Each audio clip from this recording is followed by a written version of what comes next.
Salve pessoal, a gente volta então aqui com Geração de 22 e suas características. A gente falou um pouco agora, no vídeo anterior, sobre a linguagem, os temas do modernismo. Aqui tem uma outra característica fundamental da Geração de 22, que é o humor, certo? Esse humor que vai aparecer geralmente como um humor irônico, irreverente, né?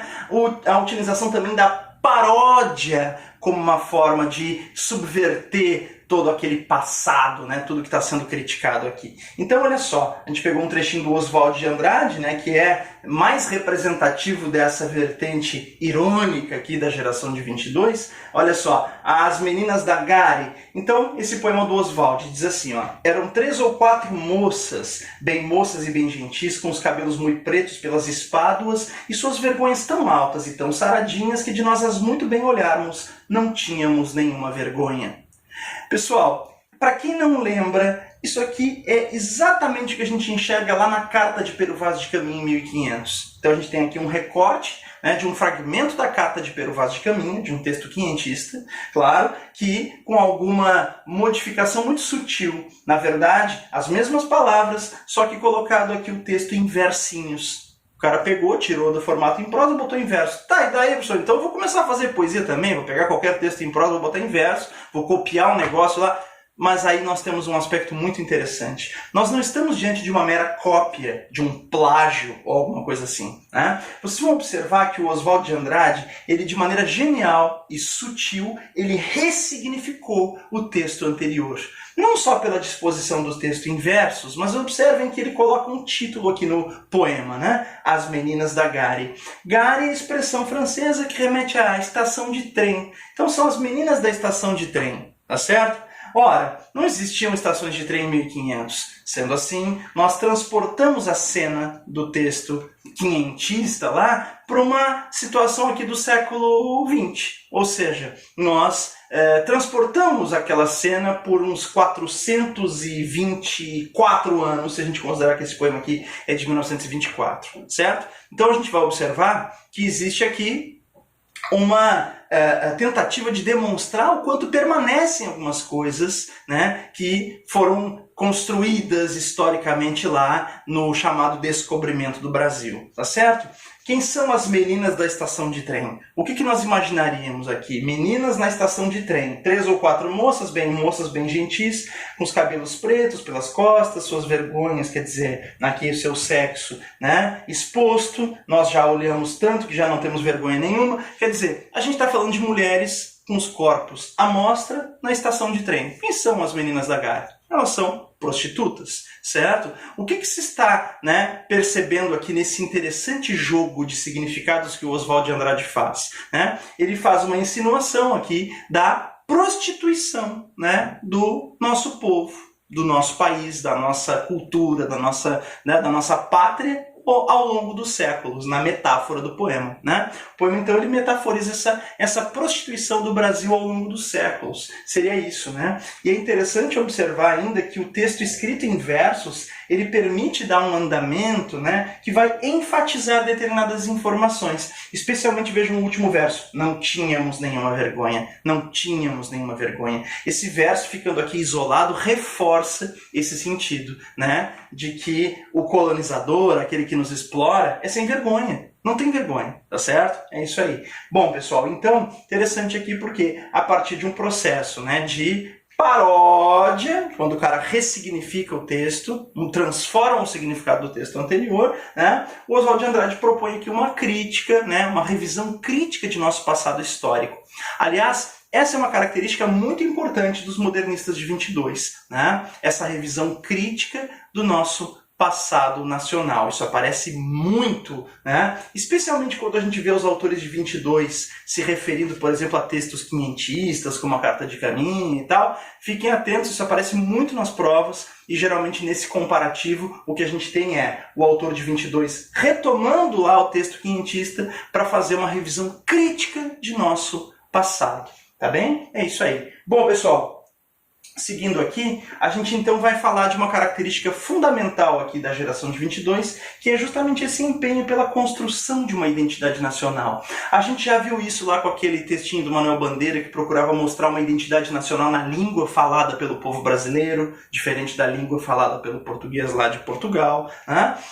A gente vê também essa busca, então, especialmente no Oswald de Andrade, que procura, né, resgatar a nossa história e rever alguns dos nossos mitos fundadores. Então, essa busca por uma identidade nacional, um questionamento sobre a brasilidade, o que é ser brasileiro, vai aparecer aqui, né, em duas vertentes nacionalistas. Então, a gente pode falar em duas correntes nacionalistas. Uma delas seria o nacionalismo ufanista e a outra seria o nacionalismo crítico. O que eu quero demonstrar para vocês, eu quis deixar isso bem evidente aqui, é o seguinte: eu já deixei bem apagadinho aqui o nacionalismo ufanista, né, representado lá pelo movimento verde-amarelismo, liderado pelo Plínio Salgado. Né? Plínio Salgado, esse é um intelectual que vocês estudam também na história, que está ligado ao integralismo, certo? Mas, enfim, aqui como um expoente da literatura, né, como um intelectual que pensou a questão da brasilidade dentro da geração de 22, Plínio Salgado pretendia um nacionalismo ufanista, exaltando aqui então, né, a literatura e a cultura nacionais, buscando uma espécie de identidade nacional pura, sem nenhum tipo de interferência externa, tá? E aqui vem uma tremenda bobagem, se a gente for observar bem, tá? Vocês entendam o seguinte: primeiro, nacionalismo ufanista. Isso aqui é algo novo? Não, né? Nós sabemos que o nacionalismo ufanista aqui em 22 já nasceu velho, né? Porque o romantismo propunha essa forma de nacionalismo, um nacionalismo ufanista que exalta lá a pátria e tal, mas esse nacionalismo ufanista, então, ele parece já um pouco fora de contexto aqui no momento em que a gente está, né, construindo novas visões sobre um Brasil repleto de contradições. Então, o nacionalismo ufanista ele é um movimento, digamos assim, minoritário dentro da geração de 22, não é, digamos, a tese vencedora, não é a corrente mais importante, mais forte. Tanto que muitas vezes, quando se vai fazer um vestibular e a gente vai encontrar alguma questão sobre o modernismo de 22, o que aparece lá? Então, a característica do nacionalismo modernista é o nacionalismo crítico e tal. Justamente, o nacionalismo crítico é a corrente vencedora. Se a gente tiver que definir como era o nacionalismo da geração de 22, a gente vai defini-lo como um nacionalismo crítico, porque essa foi a corrente predominante desse movimento, né, de 22 aqui, beleza? Então entendam que existiu uma corrente chamada nacionalismo ufanista, né, liderada aqui pelo Plínio Salgado no movimento verde-amarelismo, mas esse movimento foi minoritário, tá certo? Agora, o nacionalismo crítico de Oswald de Andrade, colocado aqui no Manifesto da Poesia Pau-Brasil, no Manifesto Antropofágico, né? Nesses dois movimentos primitivistas aqui, que são Pau-Brasil e Antropofagia, a gente vai perceber que ele é muito relevante e as provas costumam cobrar bastante. Vamos dar uma olhada? Olha só. Então, o que é a Poesia Pau-Brasil de Oswald de Andrade, que é, né, um movimento liderado pelo Oswald, que se inicia com um livro chamado Poesia Pau-Brasil, lançado em 1924, e o prefácio desse livro, né, ele trazia aqui então, né, justamente o manifesto da Poesia Pau-Brasil. Era uma proposta de poesia e de entendimento de literatura brasileira que o Oswald de Andrade trazia, partindo de uma experiência que o Oswald, a Tarsila e alguns amigos do casal Tarsivaldi, sim, né? Olha que bonitinho, né? Eles se autodenominavam casal Tarsivaldi, né? Oswald, Tarsila e Oswald. Eles então foram os primeiros intelectuais brasileiros a shipparem, né, na história da cultura nacional. O casal Tarsivaldi, tá? Então o que aconteceu? O casal Tarsivaldi faz uma viagem junto com amigos, né, pelo interior do Brasil. Era, segundo, né, esses nossos intelectuais aqui, Oswald, Tarsila, um redescobrimento, né?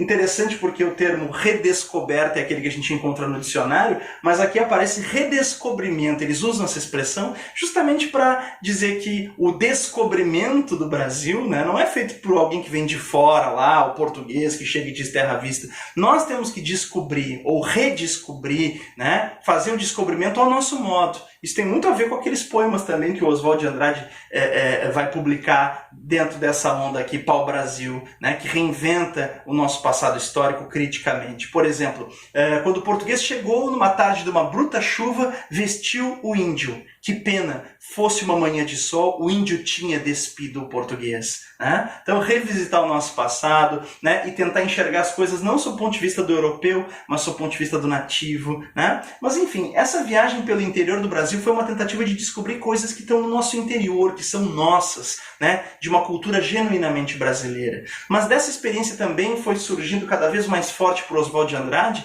a percepção de que uma cultura genuinamente brasileira é justamente uma cultura mestiça, a cultura de misturas, certo? Oswald de Andrade enxerga, então, em Pau-Brasil, né, que o Brasil é justamente a cultura do contraste, feita a partir das misturas, da mistura, né, do negro, do branco, do indígena, da mistura, né, do urbano com o rural, do moderno com o arcaico, do rico com o miserável, do erudito com o popular. O Brasil, ele é realmente, né, uma cultura de contrastes brutais, inclusive, certo? E é a partir desses contrastes que o Oswald propõe, então, né, uma imagem sobre cultura brasileira. Olha só, a poesia existe nos fatos. Os casebres de açafrão, de ocre, nos verdes da favela, sob o azul cabralino, são fatos estéticos. O carnaval no Rio é o acontecimento religioso da raça. Pau-Brasil. Wagner submerge ante os cordões de Botafogo, bárbaro e nosso. A formação étnica rica, riqueza vegetal, o minério, a cozinha, o vatapá, o ouro e a dança. Toda a história bandeirante, a história comercial do Brasil. O lado doutor, o lado citações, o lado autores conhecidos. Comovente. Rui Barbosa, uma cartola na Senegâmbia. Tudo revertendo em riqueza, a riqueza dos bailes, das frases feitas negras de jockey ou odaliscas no Catumbi. Falar difícil. Bom, a escrita do Oswald de Andrade é muito interessante porque ela está justamente muito sintonizada com as experiências inovadoras, né, que vieram lá das vanguardas europeias. Ou seja, essa escrita, por exemplo, com frases curtas amontoadas umas sobre as outras, né? Então, a gente teria aqui digamos assim, uma velocidade futurista na escrita, certo? Essa ideia, por exemplo, de construir uma paisagem brasileira como uma colcha de retalhos, como se a gente estivesse colocando uma imagem sobre a outra, numa técnica, digamos, cubista de escrita. Então é inegável que essa escrita do Oswald, ela está muito impregnada da influência das vanguardas europeias. E isso vai acabar trazendo um questionamento sobre o nacionalismo oswaldiano. Ou seja, como é que o Oswald de Andrade diz que é nacionalista se ele fica lá imitando as vanguardas europeias? Esse é um questionamento lá que o povo do Plínio Salgado, do verde amarelismo vai fazer. Esse Oswald de Andrade diz que é nacionalista e fica imitando vanguardas europeias. A gente vai ver em seguida qual é a resposta que o Oswald dá para isso, tá certo? E é muito interessante a resposta do Oswald para essa provocação. Mas antes, só entendam, então, que a gente tem aqui, né, no Manifesto da Poesia Pau-Brasil, um trechinho que a gente pegou aqui, todos os contrastes, né? A gente tem aqui os casebres, né? Tem um momento que aparecem lá, num outro trecho, campos de aviação. Então a gente tem, né, a favela, né? E ao mesmo tempo a gente vai percebendo os doutores, né? Toda a construção da paisagem aqui vai mesclando o samba, o carnaval, a religião. O samba, o carnaval e Wagner, que é a música erudita, né? Então a gente percebe que tem o popular e o erudito, como já dissemos, o moderno e o arcaico, o urbano e o rural. Então todo o texto da Poesia Pau-Brasil é para mostrar o Brasil como esse contraste todo, tá certo?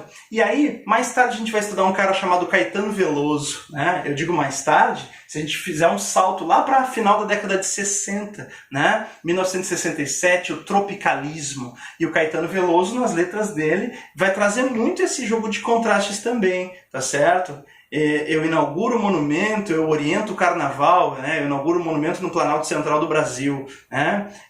Viva a bossa, né? Viva a palhoça. A gente tem lá uma canção chamada Tropicália, do Caetano, que é feita toda ela de contrastes também, certo? Muito interessante observar isso, né? Eu inauguro o monumento no Planalto Central do Brasil, mas tem lá, eu organizo o carnaval. Olha que interessante, né? A questão da ordem e da desordem, né? Eu oriento o carnaval, eu organizo o movimento. Então, interessante observar como Caetano ele se inspira no na poesia pau-brasil, tá certo? Então, o tropicalismo de Caetano Veloso é inspirado, né, tanto na poesia pau-brasil quanto na antropofagia, que a gente vai ver depois, tá certo? Vamos dar uma olhada então na antropofagia? Vamos lá. Só não te esquece, tá? Tropicalismo é um assunto que a gente vai ver lá no final da década de 60, mas o Caetano Veloso se inspirou muito no Oswald de Andrade para construir a sua estética tropicalista. O tropicalismo, ele bebeu da fonte do Oswald de Andrade, tanto de pau-brasil quanto de antropofagia. Antes da gente falar de antropofagia, dá uma olhada aqui então numa questãozinha do Enem que a gente separou para a gente ver como é que aparece essa visão modernista sobre o Brasil. Poema do Oswald, Brasil com B minúsculo. O Zé Pereira chegou de caravela e perguntou pro Guarani da Mata Virgem: sois cristão? Não. Sou bravo, sou forte, sou filho da morte. Tererê, terê, quizá, quizá, quecer. Lá longe a onça resmungava. O negro zonzo, saído da fornalha, tomou a palavra e respondeu: sim, pela graça de Deus, canhém, babá, cum. E fizeram o carnaval. Oswald de Andrade. Chama atenção nesse poema aqui, de primeira, é o Brasil com B minúsculo, né? Uma forma de, digamos, dessacralizar esse Brasil, né? Bom, outra coisa que chama atenção aqui, então, é justamente essa ideia do encontro das raças, né? O Zé Pereira chegou de caravela, é o português, tá certo? Depois a gente vai ter, então, o Guarani da Mata Virgem, o indígena, certo? E em seguida, o negro, né? Zonzo saiu da fornalha, que é uma referência também ao modo brutal como é trazido na condição de escravizado dentro dos navios negreiros, tá certo? Então a gente tem toda uma visão aqui sobre a construção histórica do Brasil a partir do encontro das raças, certo? Mas olha só que interessante, o Zé Pereira chega e pergunta, né? Perguntou, interessante aqui essa violação à norma culta, né? Perguntou para o Guarani da Mata Virgem: sois cristão? Aliás, o que significa dizer perguntou aqui? Né? Será que é só para provocar e escrever de um jeito errado? Na verdade, o Oswald, ao colocar uma construção de linguagem popular, assume com isso também, aqui o eu lírico do poema, o ponto de vista popular, assume o ponto de vista do povo, assume o ponto de vista do povo brasileiro, justamente, tá certo? Colocando-se, digamos, né, fora, né, daquele ponto de vista que seria o do europeu, colocando-se de um ponto de vista divergente, certo? Então, é o ponto de vista do brasileiro, do povo, do nativo, que aparece aqui expresso nessa construção de linguagem que é um barbarismo, tá certo? É proposital. Então, o Zé Pereira chegou de caravela e perguntou para o Guarani da Mata Virgem: sois cristão? Interessante essa tentativa de imposição cultural e religiosa que o europeu faz aqui, certo? E aqui a resposta do indígena, diferente, né, de alguma visão estereotipada que a gente tem de que o índio foi lá e aceitou tudo numa boa, né, e se cristianizou sem oferecer nenhum tipo de resistência, aparece aqui: não, sou bravo, sou forte, sou filho da morte. Mais uma vez o uso da paródia, né? Porque sou bravo, sou forte, sou filho do norte é um trecho do conhecido poema romântico de Gonçalves Dias e Juca Pirama. Só que aqui, em vez de dizer sou bravo, sou forte, sou filho do norte, o Oswald coloca sou filho da morte, sugerindo que a resistência, o não, acaba acarretando o extermínio dessas nações indígenas. Justamente por resistirem, por não serem dóceis, por não serem submissos, foram exterminados esses povos indígenas, né? E pouco restou deles para contar a história. Depois, olha só, tererê, terê, quisaquecer, né? Quer dizer, a gente tem um grito de guerra aqui ainda, né? Que apesar, né, do extermínio dessas nações, o que resta delas ainda é um grito de guerra, de resistência, tá certo? Olha só, lá longe a onça resmungava, o negro zonzo saído da fornalha tomou a palavra e respondeu: sim, pela graça de Deus. Respondeu o quê? A mesma pergunta que era feita lá anteriormente: sois cristão? É interessante, né? Porque aqui, então, de maneira elíptica, se retoma a pergunta, né? O Zé Pereira perguntou, o índio respondeu: não, né? Sois cristão? Não. Já o negro diz: sim, pela graça de Deus. Peraí, então quer dizer que o negro é submisso? Ele vai lá e aceita a cultura do europeu? Negativo. Aqui nós temos uma estratégia importante de sobrevivência. A história nos mostrou que o não aqui acarreta a morte. Então a estratégia de sobrevivência do negro é a dissimulação também. Ele vai dizer sim, pela graça de Deus. Mas depois vem o grito de guerra. Canhém, babá, cum. né? Então, quer dizer, a resistência está colocada aqui também do negro, né? E a gente sabe muito também dessa necessidade de preservar a cultura negra, né? Mesmo apesar de toda a violência imposta contra a população afrodescendente no Brasil. Então, daí surgiram, por exemplo, estratégias de dissimulação como, né, o sincretismo religioso, certo? Então, o negro, para continuar, né, fazendo ali o seu culto a Ogum, por exemplo, vai, né, disfarçar Ogum de São Jorge, tá certo? É isso. Então, a gente percebe que existe muito essa tendência, né, do sincretismo religioso, muito também por força, né, dessas estratégias de sobrevivência da cultura afro, né, nesse território aqui, então, que pretende sempre impor uma cultura europeia. Mas seguindo, então, qual é o final, qual é o desfecho do poema? E fizeram o carnaval. Interessante, né? Quer dizer, fizeram o carnaval. Bom, o que significa essa frase final? Isso tem a ver, então, com a pergunta que o Enem já fez aqui, tá? Esse texto apresenta uma visão humorística da formação do Brasil, mostrando-a como uma junção de elementos diferentes. Considerando-se esse aspecto, é correto afirmar que a visão apresentada pelo texto é... Bom, e aí? A visão apresentada pelo texto é uma visão ambígua, pois tanto aponta o caráter desconjuntado da formação nacional, quanto parece sugerir que esse processo, apesar de tudo, acaba bem. Inovadora, pois mostra que as três raças formadoras pouco contribuíram para a formação da identidade brasileira. As três raças formadoras pouco contribuíram, mas o poema é todo centrado nas três raças. C. Moralizante na medida em que aponta a precariedade da formação cristã do Brasil como causa da predominância de elementos primitivos e pagãos. Como se o Oswald estivesse dizendo, shame on you, povo pagão, deveriam ser todos cristãos, por isso que nós somos atrasados. Não está escrito isso no poema. Preconceituosa a visão do poema porque critica os índios e os negros, representando de modo positivo apenas o elemento europeu vindo com as caravelas. Mas o europeu chega e diz assim, sois cristão? Quer dizer, o europeu tenta impor a sua cultura e isso na perspectiva do poema é algo negativo. Então a letra D também não está certa. E a letra E diz que a visão sobre o Brasil é uma visão negativa, pois retrata a formação do Brasil como incoerente e defeituosa, resultando em anarquia e falta de seriedade. Pessoal, muita gente marca a letra E, mas a resposta é a letra A. Observem que a letra A é aquela resposta que é completa, que pega todas as possibilidades da leitura do texto.